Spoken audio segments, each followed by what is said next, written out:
Y'all been asking me to fry these bad boys for a long time, so let's get these in the deep fryer. You gotta take your sausage. I wanna season them up a little bit. I got the Dan Good Danos you already know. Pop off on them. Little egg, little flour. You gotta hit them in the deep fryer, and look how golden that is.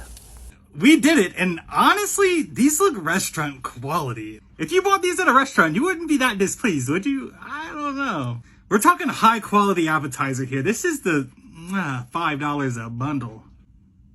They smell good too. First time for everything.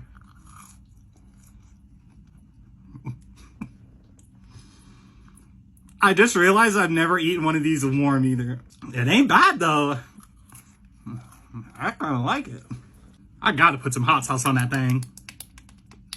That was a juicy one.